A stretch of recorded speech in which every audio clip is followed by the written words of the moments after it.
Ou seja, algo estava tenso. Então tinha algo tensionando, na verdade. É assim que a gente sabe. Então o suspiro que surge, ele surge como uma inteligência natural que descontrai. Né? Aí eu comecei a observar. Cada vez que eu suspirava, né, o que acontecia com o meu corpo e com a minha mente. É interessante. Vamos ver se vocês são capazes de me ajudar a fazer essa constatação. Quando a gente suspira, o que acontece? Várias coisas, né? Vai me dizendo. Vamos ver. Relaxa. O que mais? Solta. Desapega. Tranquiliza. Né? Oxigena. Hã? Põe pra fora. Alívio. O que mais? Tem mais coisa aí. Expande. Expande. Né? Libera energia. Volta pro presente. Volta pro presente. Uhum. Tem várias coisas, né? Volta pro presente. Expande. Tem mais duas coisas que estão relacionadas a isso. Se expande, é sinal que encontrou espaço para expandir. Ou seja, tem um espaço de respiração que surge ali dentro. Tinha uma contração, uma tensão, um fechamento. Aí no suspiro a mente ela se abre, se expande. Tem espaço.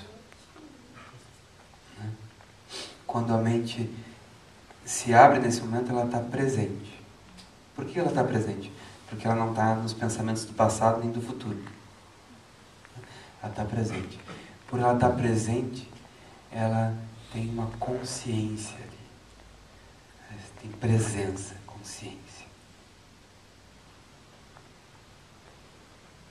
Aí eu comecei a achar, isso eu não tive uma conclusão ainda disso, mas eu comecei a ter a sensação que o Buda atingiu a iluminação pelo desenvolver desse suspiro. Eu comecei a ter essa ideia, assim, porque tem vários ensinamentos budistas que eles tratam diretamente de desenvolver isso. Desenvolver abertura, reconhecer espaço, desfrutar desse espaço, estar completamente consciente, presente. Livre de toda elaboração mental, a gente vai dizer na linguagem técnica do budismo, toda elaboração conceitual.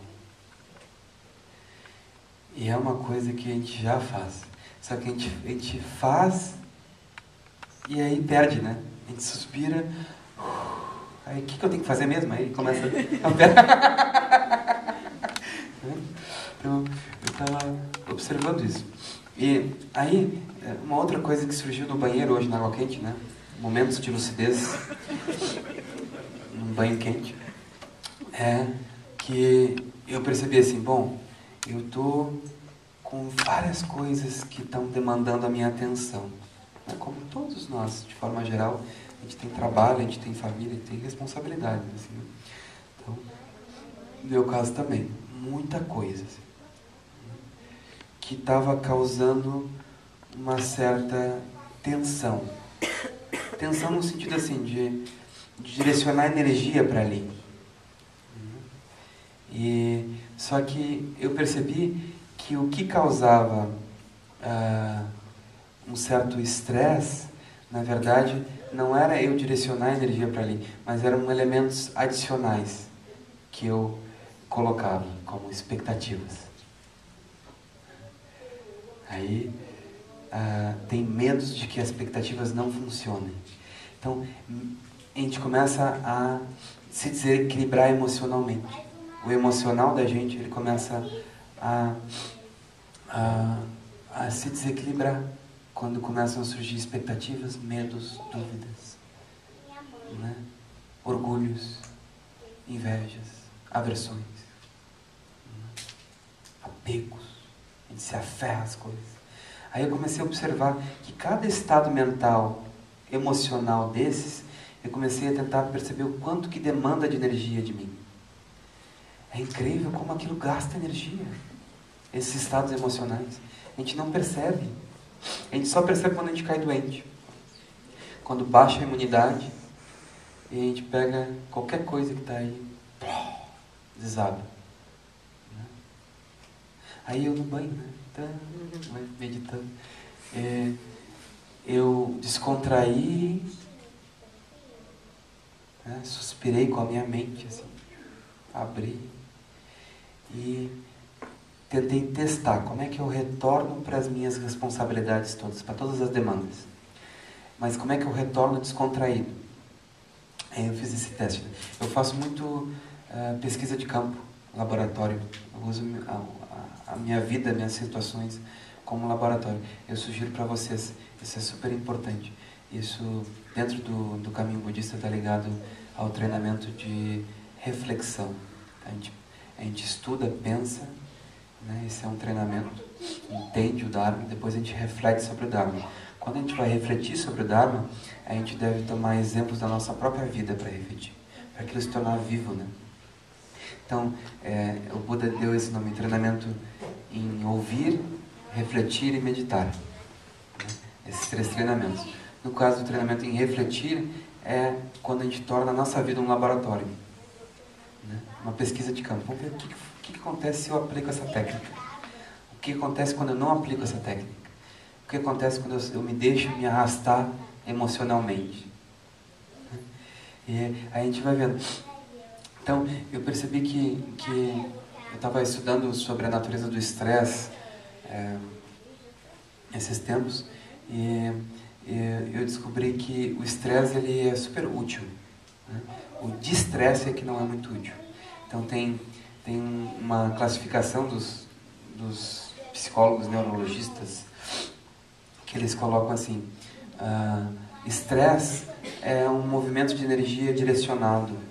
Você coloca a energia numa direção, foca e dá atenção àquilo. Mas quando aquilo demanda uma energia que você não tem sobrando, aí surge de estresse.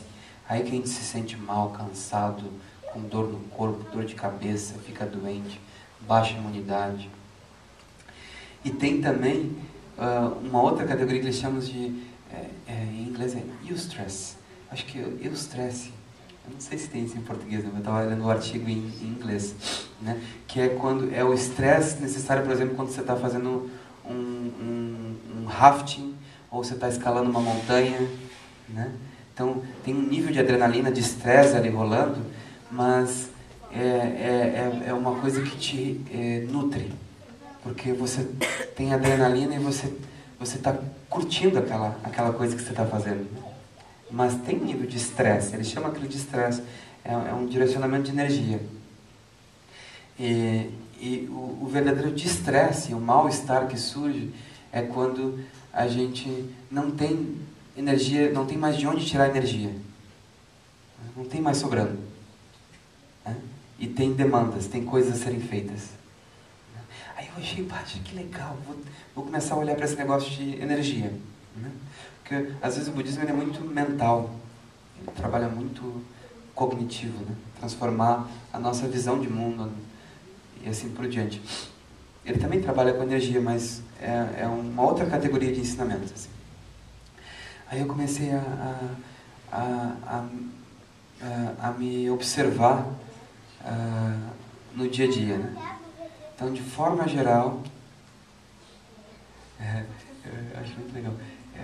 Eu tenho uma reserva de energias. Né? A minha energia, ela, de forma geral, ela aumenta com vários elementos, com exercício. Quando eu vou respirar num parque ou na natureza, quando eu vou caminhar na natureza. Quando eu desfruto de momentos prazerosos, também eu sinto que, por exemplo, quando eu como pão de queijo, né, apesar daquilo demorar um pouco a digestão, tem um equilíbrio que rola, assim, porque eu tenho tanto prazer em comer aquele negócio que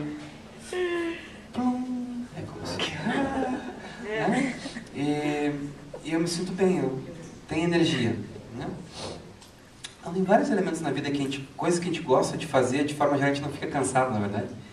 Quando a gente gosta de fazer uma certa coisa, a gente não se cansa fazendo aquilo, né? Então tem esse estado apreciativo da mente, né? Quando a gente tem um elemento apreciativo na mente, isso recompõe essa nossa energia. Então eu me observando, laboratórios. Aí eu percebi que quando eu fazia tarefas durante o dia com emoção dentro, o desgaste era muito maior. Emoções não positivas, né? Emoções, digamos, perturbadoras, que a gente chamaria no contexto, aflitivas, né? Que inclui, que eu citei antes, expectativa e medo. Expectativa é que algo aconteça do jeito que a gente quer. Não sei se vocês já tiveram esse tipo de coisa na vida, assim, né? Mas a gente tem a expectativa que aconteça exatamente do jeito que a gente quer. Se uma coisa não acontece, faltou, a gente todos o resto, 99% deu certo, mas 1% não deu, a gente já não aprecia os outros 99%. Assim, né? A gente perde, muitas vezes é assim, né? Então, quando tem esse emocional dentro, né, que inclui vários gostos e não gostos, e assim por diante, eu comecei a observar o quanto de energia que eu desgasto. Vai muita energia naquilo. Aí, em outros momentos, eu decido fazer coisas sem expectativas. Laboratórios. Então, agora eu estou atento, né? A gente chama no budismo de atenção plena, né? Então, eu me coloco nesse estado mais atento, mais consciente. E aí, eu desenvolvo discernimento de que as direções que eu quero trilhar, elas vão ser realizadas não se eu ficar esperando que elas sejam realizadas. Não é pelo pensamento das expectativas que elas se realizam. É pelo simples trilhar naquela direção. Então a gente vai dizer algumas vezes no budismo, né, que o resultado ele é encontrado no caminho. Ele está presente no caminhar. Né? Então a gente abre espaço para desenvolver consciência e entende isso. Aí abre um portal de a gente desenvolver o que a gente quer desenvolver sempre sem expectativas. A gente simplesmente começa a nutrir aquilo e aquele nutrir é o que é onde a gente queria chegar. Né? Aquele nutrir já está, a realização já está sendo desenvolvida ali. A realização da direção que a gente quer seguir. Eu constatei, eu fiquei feliz, assim, tem constatações que eu faço em primeira pessoa, que eu fico feliz.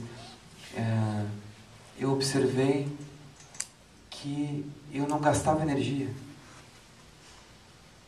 Eu estava trabalhando, e às vezes eu trabalho assim, 5, 6 horas direto, tratando de e-mails, de website, artigos, contato com os vários grupos pelo Brasil e no exterior. Se eu faço de uma forma descontraída,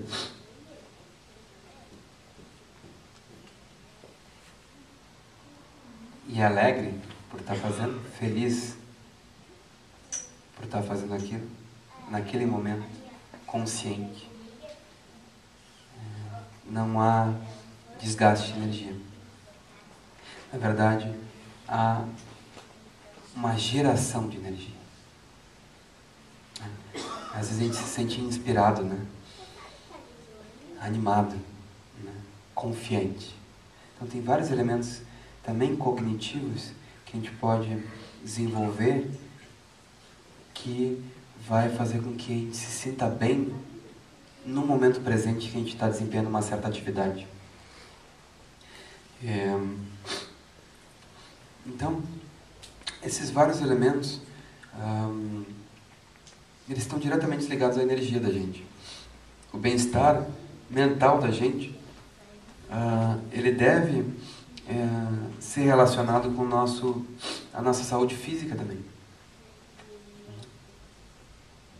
Apesar de não estar completamente atrelado ao físico, às vezes a gente tem dentro do próprio budismo a gente surge essas questões, né, da dualidade entre corpo e mente, matéria e mente, ou mesmo cérebro e mente, né? Uma coisa que os meditantes eles constatam no decorrer é que a mente ela não está completamente associada ao físico, né? O nosso físico ele pode estar doente, porém a gente pode ter pensamentos bons que nos fazem ter um bem-estar mental. Eu já vi, por exemplo, a gente constata isso, né? Pessoas em condições muito difíceis, às vezes paraplégicos, né?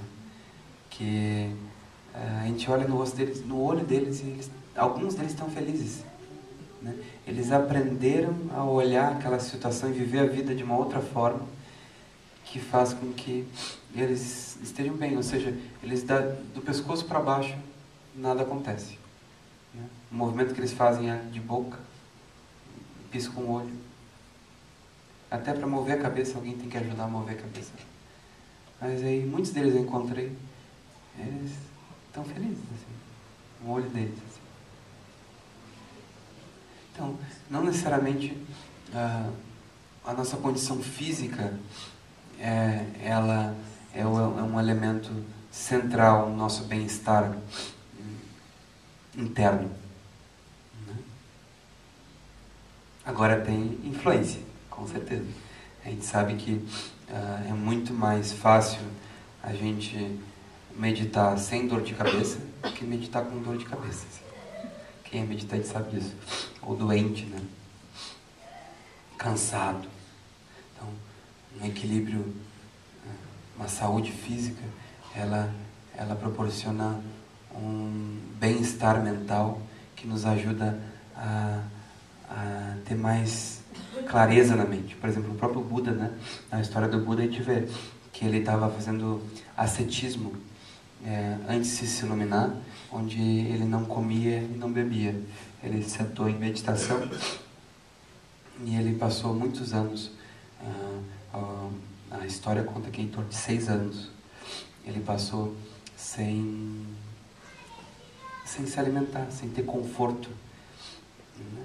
Vivendo no meio do mato, praticando meditação. Ele ficou muito magro, né?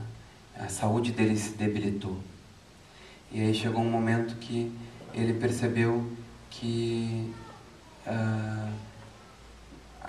aquela condição física dele estava bloqueando um estado mental mais aberto e claro, consciente. Porque eu fiquei muito curioso com isso, muitos anos assim, eu ficava contemplando, né? Pensando, por que será? Né? Porque de forma geral, quando a gente está muito mal fisicamente, a gente tenta arranjar uma forma de sobreviver a nível mental. Então, a gente tem uma tendência essa experiência de primeira pessoa na caverna, assim, né? Tem momentos que estava frio e que eu desenvolvi um estado mental interno aquecido. Interessante isso, né? Então, um estado mental onde eu sentia um certo calorzinho, né? A gente chama isso de calor interno nas yogas tibetanas. Então, um certo calorzinho ali. Agora, se eu sair daquele estado mental, eu me dava conta que eu estava muito frio, né? Então, eu permanecia ali dentro. Então, o que o Buda viu é que ele se posicionou em certos estados mentais construídos, onde havia equilíbrio. Mas esses estados mentais construídos, eles não estavam integrados com o todo, né? Com a vida dele. Então, ele tinha que ficar fechado ali dentro para se manter equilibrado em meio àquela condição física de muita fome, né? O corpo debilitado. Aí ele disse, isso não é iluminação, ele percebeu, né? Aí passou aquela na história, na lenda, né? De de um músico ensinando o seu aluno a tocar um instrumento. Aí o músico dizia para o aluno: você não aperte demais a corda, senão ela arrebenta. Você não afrouxe demais a corda, porque senão o som não sai. Né? E aí ele se deu conta que ele estava apertando demais a corda do instrumento dele. E que ela ia arrebentar. E que ele não estava chegando a lugar nenhum com isso. Né? Ou seja, quando ele abria os olhos e ele voltava para a realidade, ele percebia de novo ele sendo arrastado pelas predisposições mentais dele. Né? Então ele não estava desenvolvendo liberação verdadeira. Ele estava fechado num estado mental. É muito parecido, não digo o do Buda, né? Mas a gente pode ter uma noção do que seja isso quando a gente fica meio cachorrinho abandonado. Não sei se vocês já se sentiram assim, né? Então a gente está meio assim, meio tristinho, meio querendo ficar meio quietinho. A gente vai se encolhendo, né? A gente encontra algum canto para se encostar, assim. O sofá ou a cama. Aí tem aquele edredom, assim, né, dobradinho, a gente puxa aí. Aí a gente encontra esse espaço dentro, que é um espaço quentinho. Que gostoso. É um estado mental, né? Agora, daqui a pouco, a gente volta, sai daquele estado mental e nada mudou fora. Não é verdade? Está tudo igual. Né? O cartão de crédito no final do mês está igualzinho. Assim. Não mudou nada. Que horror. Isso eu sei também por experiência própria. E aí, é mais ou menos nessa direção, assim. Ou seja, o estado mental do cachorrinho abandonado, um estado mental equilibrado, se ele for algo construído, que a gente caiu para dentro dele e ficou quietinho ali, ele não é o despertar do Buda, não é a iluminação, não é Bodhi, que a gente chama em sânscrito. Né? Bodhi é quando ocorre uma liberação das nossas predisposições, tendências de hábito, que é integrada com o mundo, com a nossa vida inteira. Então, eu sempre esqueço por que eu começo a falar das coisas, mas alguém se lembra por que eu comecei a falar da história do... da afinação, né? Então tem a afinação do instrumento, e aí o Buda reconheceu isso, né? Aí eu conto para vocês, uma vez eu estava no SEB Viamão, lá no Centro de Estudos Budistas Viamão, eu estava com uns 17, 18 anos. Aí chegou um momento da minha vida que eu fiquei meio de saco cheio, assim. Saco cheio porque parecia que não estava funcionando. Nem a vida lá fora, nem a vida dentro do budismo. Pô, tem coisas que não mudam. Aí eu achei que eu estava fazendo pouca prática. Né? Tinha até um amigo meu que me chamava de pouca prática. Pouca prática. E fiz lembrar dele, ele faleceu faz pouco tempo. E aí eu tive uma inspiração assim, meio Milarepa. Não sei se você já ouviu falar do tibetano Milarepa, assim, que ele se alimentava de urtigas, né? Então eu vivia numa caverna em meditação, e é um retiro intenso, assim, de muitos anos, né? Aí eu fui inspirado por exemplo de vida dele, e eu pensei, estou de saco cheio, eu acho que eu sou pouca prática mesmo, tenho que começar a praticar mais. Vou me sentar no meio do mato. Então, no SEB Viamão tem um bosque lá. E vou fazer o compromisso que nem o Buda fez. Daqui eu não me levanto até despertar desse negócio. Né? Sério? Foi séria essa história? Eu estava de saco cheio. E aí, sentei, né, no mato. Estava começando a anoitecer, era umas 6h30, assim, tardezinha. Aí os primeiros momentos foram... Ai, que coisa boa sentar para meditar. Aí daqui a pouco começou o entardecer, né? Aí tinha aquele coloração no horizonte, né? No céu, linda assim. Aí eu deixei de meditar para curtir a coloração. Aí daqui a pouco começou a surgir uns trovões. Aí eu disse, que legal, que lindo. Aí começou a surgir raios, fechou o tempo. Aí eu já disse, os maras, né, que a gente come. Os maras são os obstaculizadores da iluminação. Então, eles às vezes se expressam como elementos da natureza mesmo, que obstaculizam. Né? Aí começou a fechar o tempo, eu já pensei, né? Mas, ao mesmo tempo, eu disse, não, eu acho que isso é um bom sinal. Né? Eu acho que eu estou indo na direção certa, assim, né? Estou botando medo em samsara, alguma coisa assim, né? Nessa existência cíclica, né? E aí, aqueles trovões começaram a aumentar. E eu gerei o orgulho do praticante, assim, daqui eu não me levanto. Né? Pode cair um raio na cabeça. Aí começou a chover. Aí eu fiquei mais orgulhoso ainda, porque eu estava meditando na chuva. Não me levantei. Aí fiquei lá meditando, assim, chuva caindo. Só que aí, num determinado momento, um tempo depois que estava caindo chuva e eu meditando, eu comecei a ficar com frio. No sul é frio. Comecei a ficar com frio. Eu disse, bom, isso, né, compromisso, não vou me levantar. É só uma experiência de frio.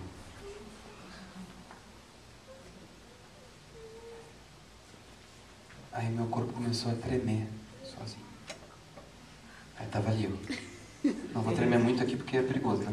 Mas comecei a tremer. O corpo começou a tremer, assim, sozinho. Daqui a pouco ele estava quase pulando.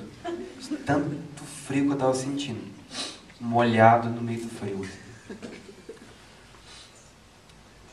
Aí eu pensei, a iluminação pode ficar para depois. Eu achei que aquilo estava sendo demais, assim. E aí eu me lembrei do Buda, né? Não aperte demais a corda. Não é por aí. Aí, no decorrer desses anos, desde essa época para cá, é um processo constante meu de eu tomar consciência também de que o meu instrumento, digamos que a gente concebeu o instrumento como um violão, né? O meu violão, ele não tem exatamente as mesmas medidas do violão do Buda, nem do Milarepa, nem exatamente as mesmas medidas de nenhum de vocês. Ele não é exatamente 100% igual. Nós temos violões com características próprias. Então, pelo violão ter uma característica própria, a afinação desse violão também é uma afinação específica. Então, por exemplo, se vocês tentarem afinar o violão da mesma forma que eu afino o meu, talvez o som não vá sair. Apesar de em mim sair, o som em vocês não vai sair. Aí eu comecei a testar esse negócio, sabe? E eu percebi que não é tanto uma disciplina física e mental forçada que vai proporcionar lucidez e liberação na mente, mas é a gente descobrir a afinação de um bem-estar interno. Mas não é um prazer, tipo, eu gosto de pão de queijo, não é isso. É um equilíbrio interno. Então a gente começa a afinar e a gente vai ver, começar a sentir isso. Vocês já tiveram algum dia a oportunidade de dizer para alguém, eu preciso de um tempo para pensar? Ou eu preciso de um tempo para pensar sobre isso? Significa, eu preciso que você pare de me incomodar. Para de falar um pouco. Né? Eu preciso que você saia do quarto, alguma coisa assim, né? Saia do ambiente onde eu estou e me deixa quieto. Né? Às vezes a gente precisa de espaço. Então, esse espaço que a gente proporciona para si mesmo é um espaço de respiração, de reequilíbrio. Ele proporciona com que a gente possa ir ao encontro daquela pessoa que a gente estava se sentindo mal, ou que estava tendo algum relacionamento ou alguma conversa que não estava muito interessante, assim. E a gente se reequilibra para então ver aquela pessoa de novo. Então, como é que é possível que a gente possa vir a conversar com a pessoa de novo de uma forma melhor? Porque a gente teve um reequilíbrio anterior, né? A gente estava, através desse reequilíbrio, a nossa mente ficou mais clara, a gente estava mais consciente. Então tem um truque aí, né? A afinação do violão, ela é muito importante. E essa afinação a gente vai descobrir cada um, né? Por exemplo, talvez um dos elementos que ajudam a afinar meu violão é correr. Eu comecei a gostar de correr às vezes que eu corro, né? Agora, talvez outras pessoas não. A gente fez um retiro recentemente em Brasília de 21 dias. E aí, uma das meditações era em movimento que a gente fazia. E aí, nessa meditação, era 24 minutos de movimento. Caminhando devagarinho, aí acelerando. Daqui a pouco, eu resolvi correr. Aí, no final do dia, eu disse, que legal, correr, me senti super bem e tal. Não ajuda, eu perguntando para os retirantes, né? Não é bom para o corpo? Aí 2 senhoras levantaram a mão. Pois é, Lama, você estava correndo rápido demais. Para mim, para o meu corpo, aquilo, ao invés de ajudar, sendo meio tenso, assim. Né? Porque eu tenho problema de quadril, porque eu tenho problema não sei bem o que e tal. Então, cada um tem um violãozinho diferente. E que esse violãozinho também ele vai mudando nos anos, quando os anos vão passando, né? Na vida. Então, a gente deve desenvolver uma consciência do nosso violão e testando coisas para ir afinando eles. Então, qual é um sinal de que o som está saindo? Aí eu descobri, para mim, e eu vejo que funciona bem para muitas outras pessoas, é consciência corporal. Porque a mente é muito sutil, né? A mente ela é difícil de você ver, bom, que estado mental que eu estou. Quando a gente está com raiva ou com uma emoção muito forte, até não é tão difícil de ver, mas, bom, estou com raiva. Agora, se é algum julgamento ou algum preconceito, são coisas mais sutis, né? Então é difícil de ver o que está dentro que está desequilibrando. E às vezes tem emoções mesmo de aversão que elas não são tão intensas, mas a gente está com um estado mental aversivo. E é difícil de perceber. Aí, com o tempo, eu comecei a dizer, pô, eu quero muito identificar, né, para poder trabalhar com o que está presente na minha mente. Aí eu comecei a desenvolver consciência corporal. Por exemplo, vocês já tiveram com a parte dos ombros e do pescoço tensa? É comum, né? Então, o que está tensionando? O corpo está reagindo a algum estado mental. Aí tem outras vezes que a gente relaxa e pode desenvolver consciência do rosto da gente, da face. A gente pode perceber tensões na testa, né? Faz aquelas caretas durante o dia que a gente nem nota, né? A gente pode perceber que às vezes a musculatura facial do rosto ela está meio tensa. A gente pode ver que às vezes a nossa maxilar ele está meio tenso, porque talvez a gente esteja tenso dentro, a gente pressiona os dentes, né, quando a gente está meio tenso, ou quando a gente está com uma expectativa muito grande, né? Agora me veio a imagem do jogo do Brasil.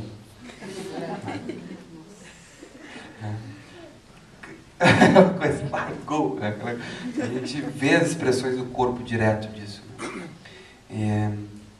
Então, eu percebi esses tempos, né? Eu estava em Brasília, eu estava viajando do plano piloto, que ficava a 1 hora do local do retiro que a gente estava fazendo, e eu estava dirigindo.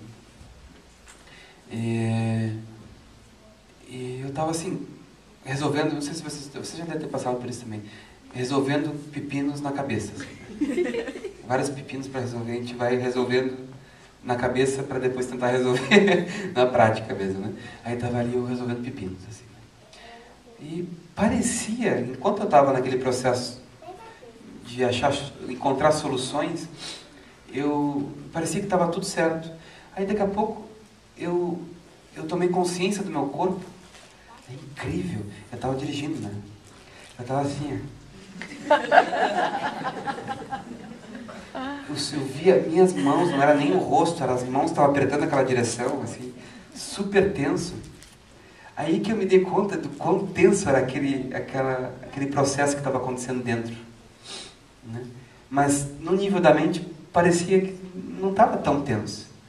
Né? Quando eu me dei conta do meu corpo, eu disse, uau, olha só a energia que tem esse processo que eu estou pensando. O quanto de energia que eu estou desgastando e o quanto de contração, de tensão que eu estou criando, desequilíbrio que eu estou criando no meu sistema. Aí eu disse, o que é isso? Vamos ver. Quais são os elementos que estavam nesse processo de pensamentos, que estavam tensionando?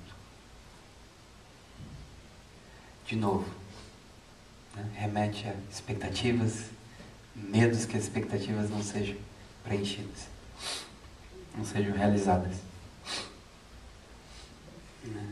A gente vive a vida de forma geral em meio a esses medos e expectativas. E acaba que a gente passa vivendo no passado e no futuro. Porque a expectativa, ela tem uma relação direta com o futuro, não é verdade? E os medos, muito também com o passado. Ou seja, de coisas que aconteceram que a gente não gostaria que acontecesse de novo.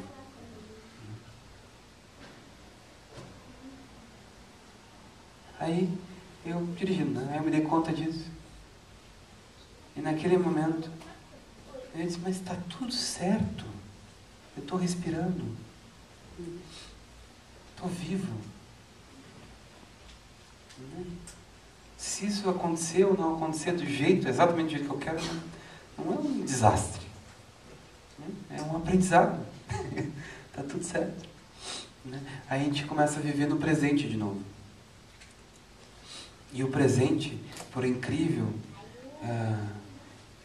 ele tem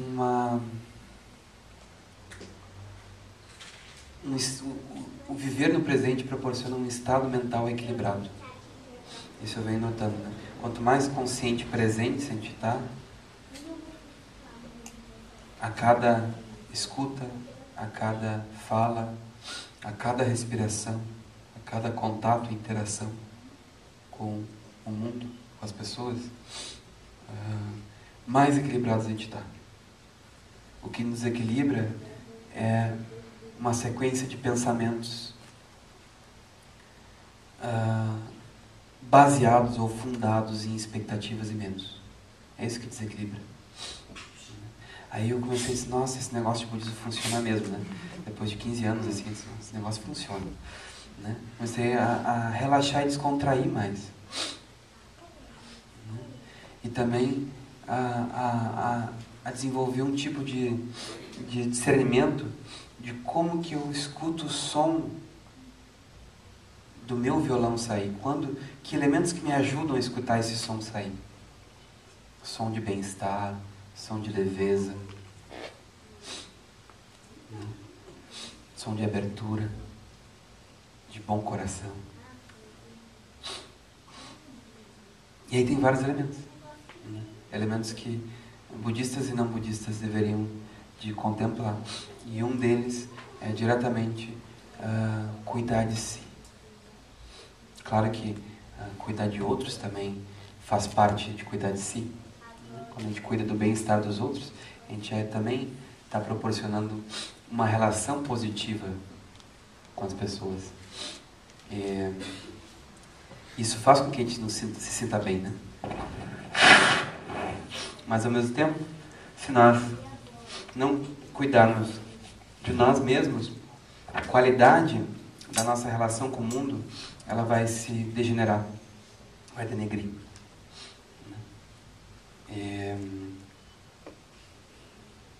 Então esse cuidado, esse amor consigo, esse carinho,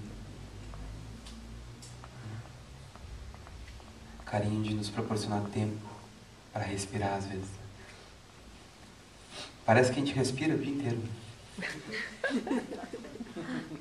Mas observem como é que é a respiração de vocês. Quem medita começa a perceber isso, né? A pessoa senta para meditar e ela se torna consciente de como é que a respiração estava durante o dia.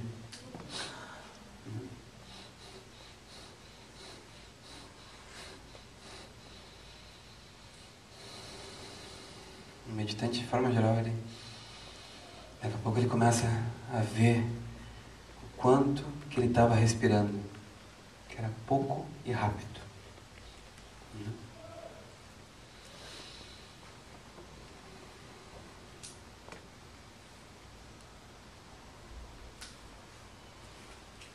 Hoje em dia, uma das minhas curtições, antes era ver filme, adorava ir no cinema. Hoje em dia, uma outra curtição que eu tenho é respirar. Às vezes eu paro assim e fico respirando. Eu paro, sento no sofá ou sento em algum lugar. O problema é que a gente fica pegado, né? Hoje, por exemplo, assim, eu parei para respirar alguns minutos no quarto antes de vir para cá. Aí eu sentei no chão, assim, para respirar um pouquinho. Aí aquele negócio fica bom, a gente se apega, e aí a gente já começa assim, não me incomode que eu estou respirando. Então, alguém chamou minha atenção e eu já estava, poxa, agora que eu estou respirando vai me incomodar. Eu vou me incomodar nesse sentido que vai me atrapalhar, né? A gente se aferra, se fixa aquilo, né? Aí surge o próximo passo no budismo, que é assim, você se reequilibrou, respirou, agora como é que eu integro esse equilíbrio com o mundo? Como é que eu continuo respirando, dando atenção para essa pessoa? Como é que eu continuo respirando, dando atenção para as minhas responsabilidades na vida? Como é que eu continuo respirando e descontraído? Esse processo de tentar integrar, que é um grande passo no budismo. Que foi o que o Buda, de fato, foi o que o Buda percebeu antes de atingir a iluminação, né? Ele já era um grande meditante. Ele tinha atingido níveis de concentração elevados antes de atingir a iluminação. Antes de atingir Bodhi, o despertar, ele tinha atingido vários níveis elevados de concentração.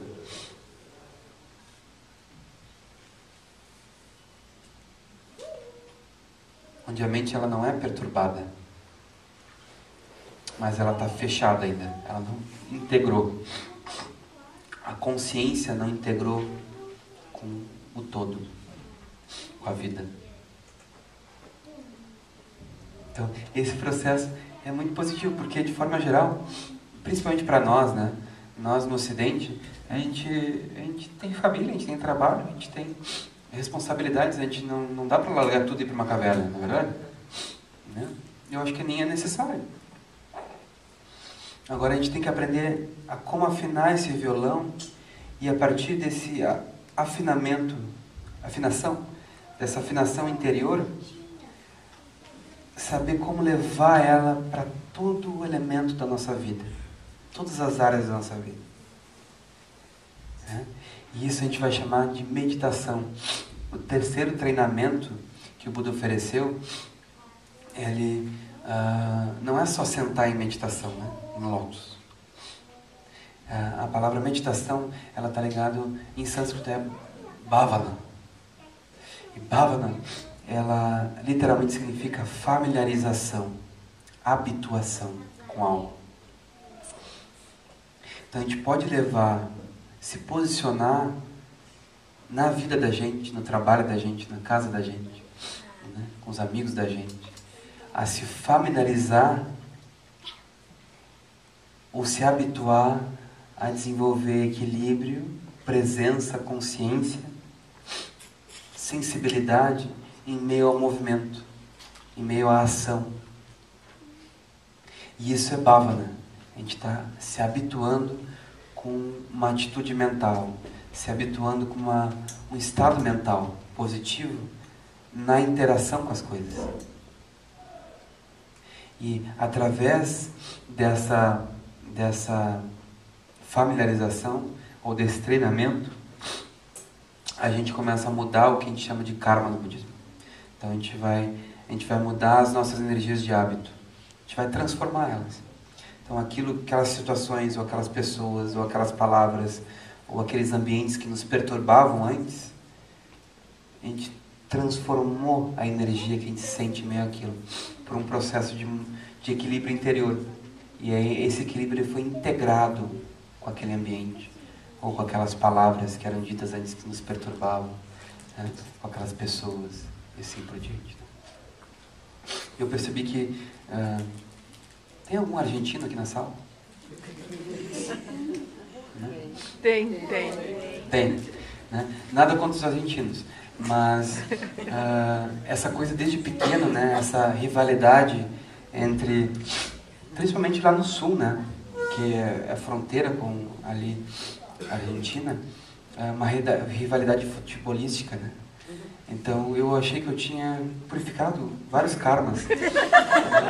Mas aí, recentemente eu estava lá em Porto Alegre, tinha um jogo da Argentina.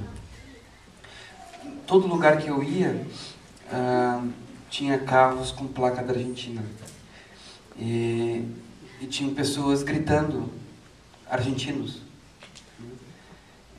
pelas ruas. Aí veio um karma meu. Só podia ser argentino.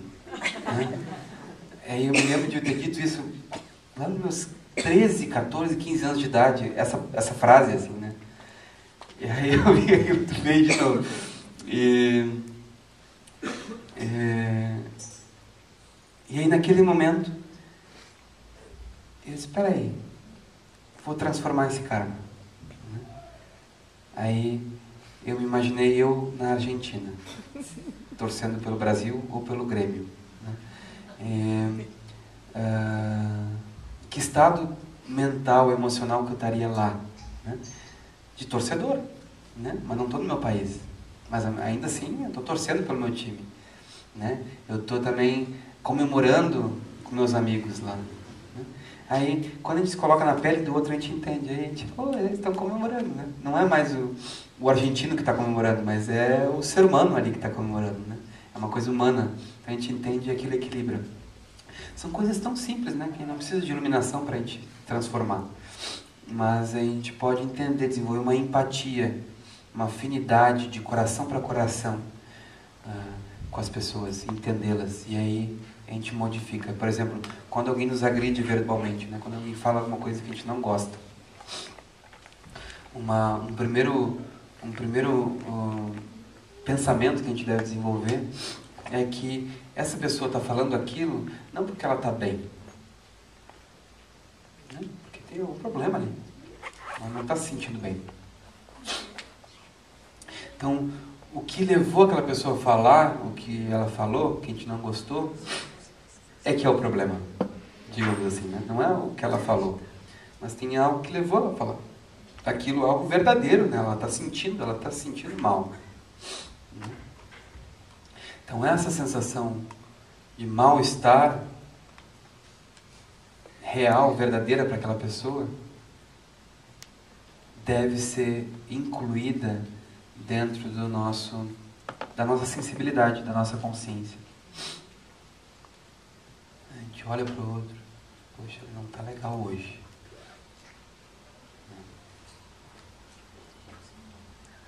Aí a nossa reação muda. Coisas simples assim pode transformar relações, né? É claro que às vezes é difícil, né? Mas é um treinamento, é uma familiarização.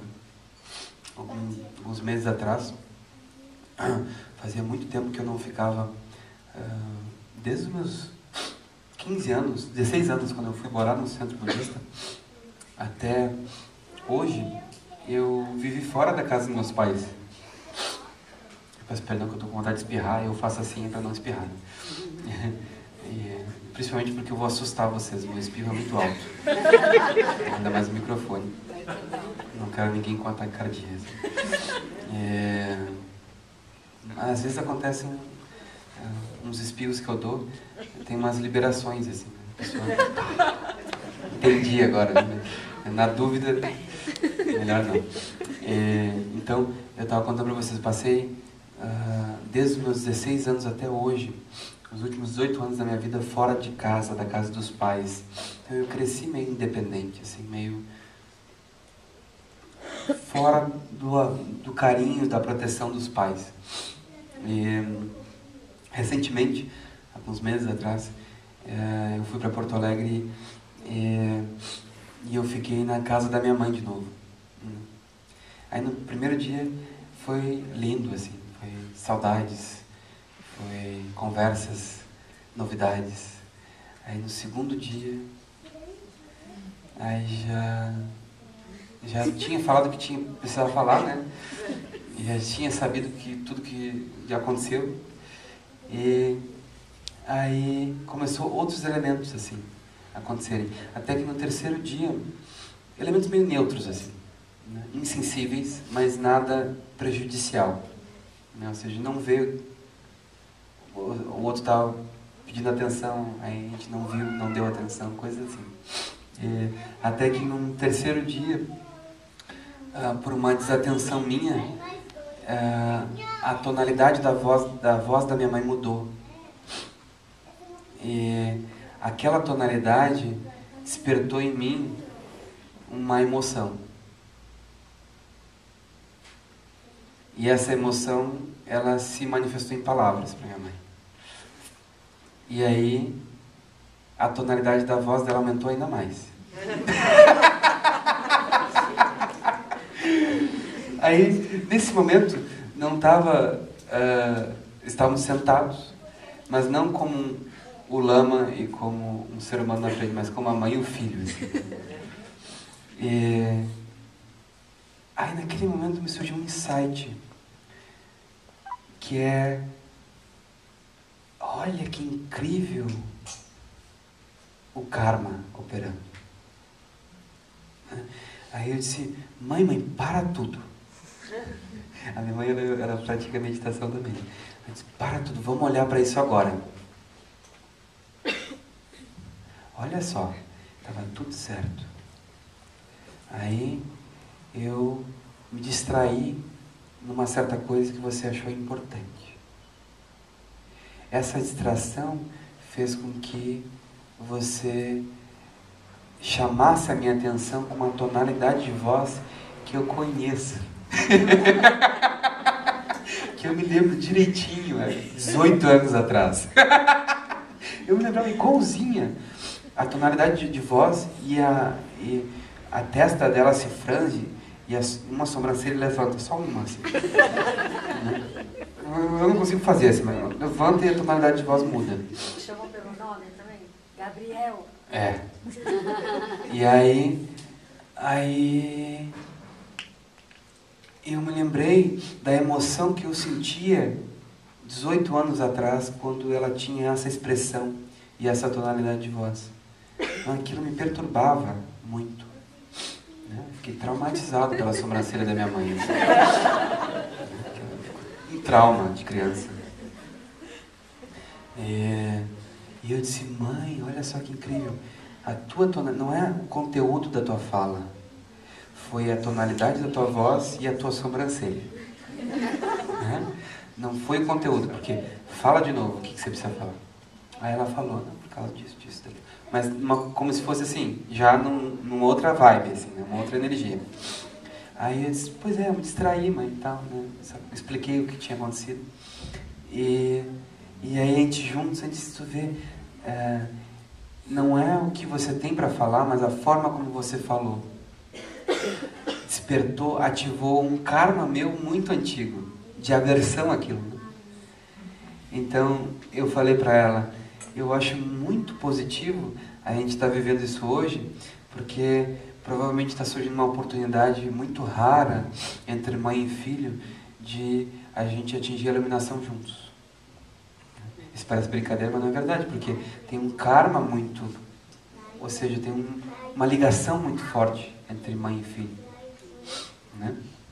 Muito próxima, né? E se eu conseguir liberar certas ligações insalubres com a minha mãe, eu estou liberando o karma talvez de várias áreas da minha vida. Eu não sei se vocês já notaram, mas a gente traz certos traumas de infância para hoje, como adultos, em certas relações que a gente estabelece.